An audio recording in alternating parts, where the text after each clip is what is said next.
एक ऐसा गांव जहाँ पर रात के समय जाना बिल्कुल मना है। ऐसा कहते हैं कि अगर कोई गलती से भी उस गांव में रात के वक्त घुसा तो उसकी बेहद ही दर्दनाक तरीके से मौत हो जाएगी।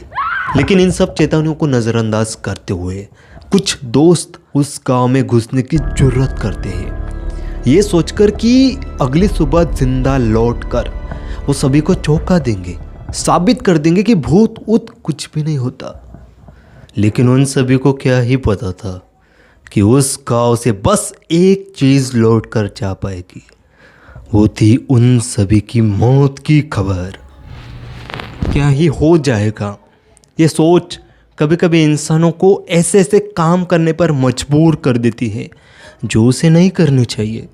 फिर इंसान जिंदगी और मौत के बीच में इस कदर आकर लटक जाता है कि उसकी रूह तक कांप उठती है।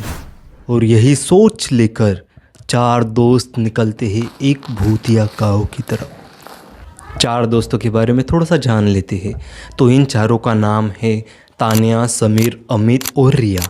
ये चारों क्लासमेट थे, एक ही कॉलेज में पढ़ते थे, लेकिन भूतिया जगह और एडवेंचर के बहुत ज़्यादा शौकीन थे। ये चारों अलग अलग जगह पर जाना और उन्हें एक्सप्लोर करना इन्हें बहुत पसंद था।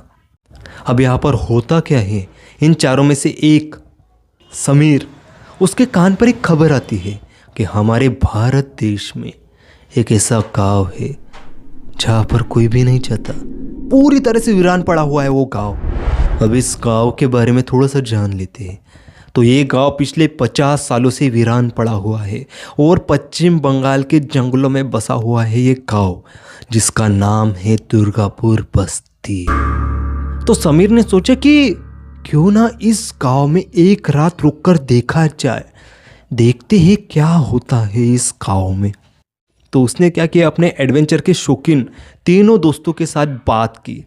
समीर ने उनको बताया कि हमारे भारत देश में एक ऐसा वीरान गांव है जिस गांव की वजह से हम फेमस हो सकते हैं। सिर्फ हमें उस गांव में एक रात रुकना है। उस गांव में एक रात रुकेंगे और दूसरे दिन वापस आ जाएंगे, ज़्यादा से ज़्यादा क्या हो जाएगा। समीर के इस प्लान पर बाकी तीनों ने दिलचस्पी दिखाई। उसके बाद उन चारों ने उस गांव के लोकेशन की थोड़ी जानकारी निकाली। उस हिसाब से एक दिन चुनकर उन सभी ने अपना अपना सामान लिया, कैमरा, लेंसेज, खाने पीने के सामान, और अपने अपने बैग कंधे पर डालकर वो चारों निकल पड़ते हैं इस यात्रा पर। शाम के करीब 5 बजे वो सभी जंगल में चुपके से घुसते हैं। अब यहाँ पर कुछ देर पैदल चलने के बाद आखिरकार उन्हें अपने सामने दिखाई देता है खंडर नुमा गाँव, दुर्गापुर बस्ती। अभी भी गांव उनकी आंखों के सामने था। वो वहाँ से लौट सकते थे अपनी जान खतरे में न डालकर। आपको क्या लगता है, अगर आप उनकी जगह पर रहते तो आप क्या करते? उसके बाद वो चारों भूत प्रेत का मजाक बनाते हुए एक बड़े आर्च से होकर उस गांव के अंदर एंटर होते हैं। अब यहाँ पर जैसे ही वो लोग गांव के अंदर घुसते हैं, वो सभी महसूस करते हैं कि माहौल एकदम से बदल गया।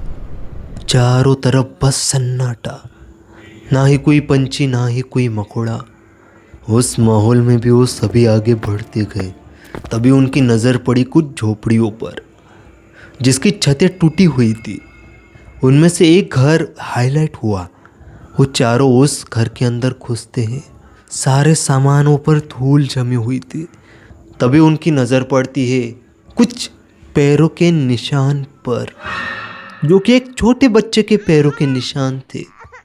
ऐसा लग रहा था कि कोई अभी अभी यहाँ से गुजरा हो। उन्हें अब एक सबूत मिल चुका था इस गांव में किसी की मौजूदगी का। जिस गांव में कोई रहता ही नहीं, उस गांव के किसी घर में पैरों के निशान मिलना, क्या ये बात थोड़ी अजीब नहीं लग रही? उसके बाद वो सभी उस घर से बाहर निकलकर इधर उधर और घूमने लगते हैं, देखने लगते हैं कि आखिर उन्हें और क्या क्या मिलता है। शाम के करीब 6:30 बजे सूरज पूरी तरह से डूब जाता है और गांव के ऊपर अंधेरे की एक चादर उमड़ती है।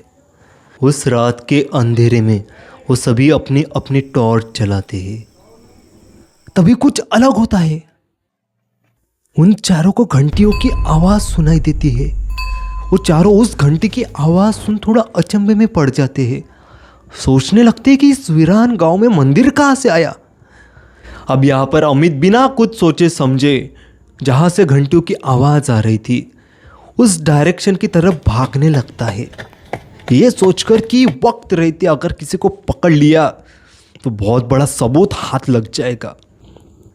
दौड़ते दौड़ते अमित को वो आवाज एक मंदिर के पास लाकर खड़ी कर देती है। अमित टॉर्च लगाकर देखता है तो उसके सामने जो मंदिर था वो आधा खंडर में बदल चुका था। मंदिर के अंदर कोई मूर्ति नहीं थी, जगह खाली थी। तभी अमित की टॉर्च एक जगह पर रुकती है। अमित देखता है कि दीवार पर कुछ लिखा हुआ है। अमित पढ़ने की शुरुआत करता है। गाना शुरू होने से पहले यहाँ से निकल जाओ वरना मारे जाओगे। अमित उस लिखावट को किसी की शरारत समझता है, लेकिन तभी कोई गाने लगता है। एक औरत की आवाज थी वो, धीमी, गूंजती हुई और उदास। अमित को यहाँ पर बहुत डर लगने लगता है। वो दौड़ कर जाता है अपने दोस्तों के पास। वो चारों उस गाने की आवाज को सुन पा रहे थे। वो गाना कोई औरत बंगाली में गा रही थी। अमर चेले फिर ऐशो अमर चेले, मेरे बेटे वापस आ जाओ मेरे बेटे। जैसे ही अमित दौड़कर उन तीनों के पास पहुंचता है उसकी सांस एकदम से फूलने लगती है।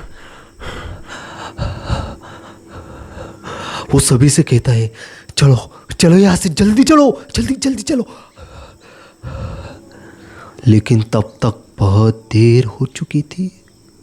वो चारों गांव से बाहर निकलने की कोशिश ही करते हैं कि तभी तानिया एकदम से रुक जाती है। वो तीनों पीछे पलटकर तानिया की तरफ देखते हैं कि तानिया अचानक क्यों रुक गई।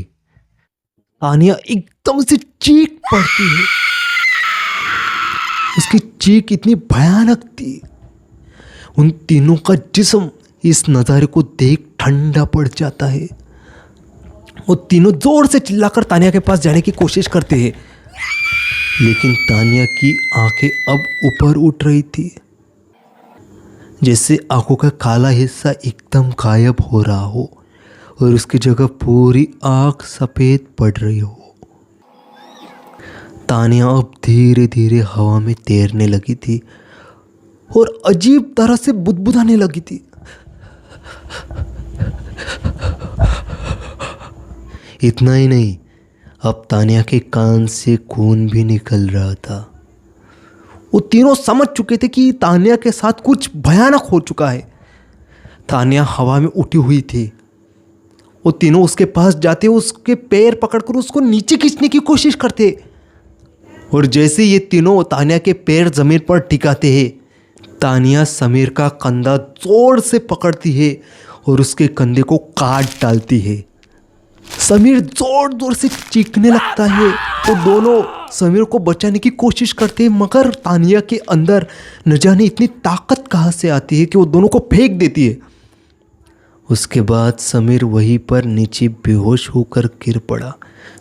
रिया अमित समझ चुके थे कि तानिया को अब समझाया नहीं जा सकता, उसे बचाया नहीं जा सकता। उनके हाथों में समीर की जान थी, समीर को वो दोनों बचा सकते थे, इसलिए उन्होंने समीर को घसीटते हुए गांव के बाहर ले जाने की कोशिश की। पर जैसे ही वो तीनों गांव के किनारे पहुँचे, अमित ने एक बार अपनी दोस्त तानिया की तरफ देखा। तानिया उन तीनों को देखकर अजीब तरह से मुस्कुरा रही थी।